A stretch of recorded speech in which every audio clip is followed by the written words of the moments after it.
Hi, my name's Tricia Coniglio. I'm a weight release coach, and I transform lives by changing behavior and mindset to permanently release weight.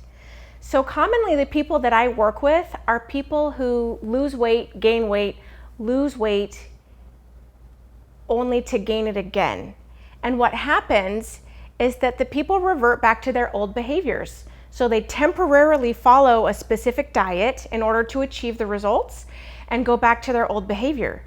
And there's a study by the Cleveland Health Clinic that indicates people who lose weight regain it. There's an 80 to 90% of people who actually regain the weight because of environment and behavior. So I teach people to transform their life by using behavioral techniques. So there's a combination of neurolinguistics, which is how the brain works and how the brain fires. Specifically, when we eat, the brain releases chemicals. So that drives the cravings. That drives a person to switch from the behavior which allowed them to lose weight back to their old behaviors, which causes them to gain the weight again. So the cravings are something that we work with. We work with the neurolinguistics to change the behavior. And we do a combination of other things and activities that people enjoy to get that chemical response without the food, as well as focusing on the individual as a whole.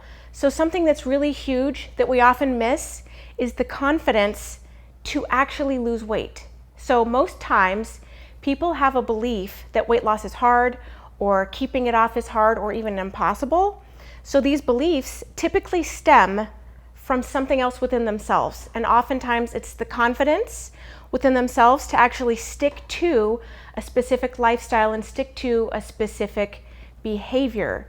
So we really tap into the confidence, and we really do that by strengthening a person's self-esteem and strengthening their self-worth so that it boosts and builds their confidence, combined with the behavioral changes and how the brain works with food by substituting that with activities that they love.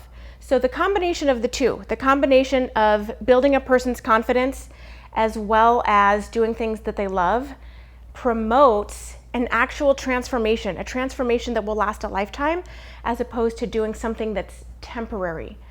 I'm Tricia Coniglio, and I transform lives by changing behavior and mindset to permanently release weight. So emotional eaters are people who eat out of some type of stress type response.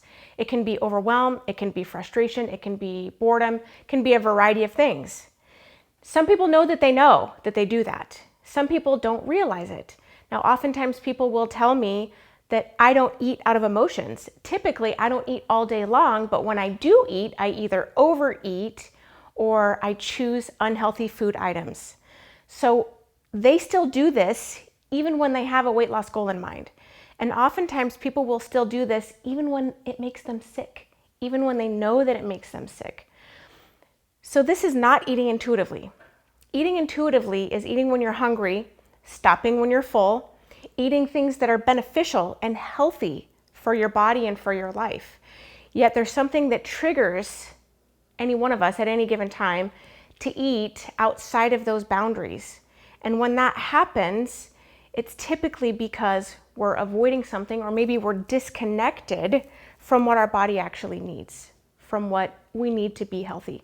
So the disconnection leads to avoidance. The avoidance typically stems from some type of belief surrounding weight loss. And what I do is work with people to uncover these layers. And in many cases, oftentimes people discover that they're emotional eaters when they didn't formally know they were. Comfort food really can be anything. So when we look at a menu, comfort food can be mashed potatoes and gravy. It can be biscuits and gravy. So we think of things that are high in fat, so they're a little richer, they're a little creamier. But the thing about comfort food is that it doesn't have to be something rich and creamy. For another person, it might be cheesecake, which is sweet. For another person, it might be hummus, which is a healthy type food. Anything that we label as a comfort food is typically what we think of on a restaurant menu.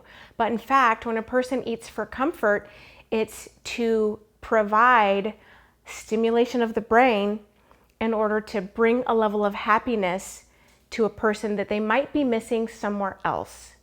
So somewhere else in life, they may be unhappy at work. They may have a situation within their relationship, within their children, or an uncomfortable conversation that they're looking to avoid. Eating provides a way to escape in the moment.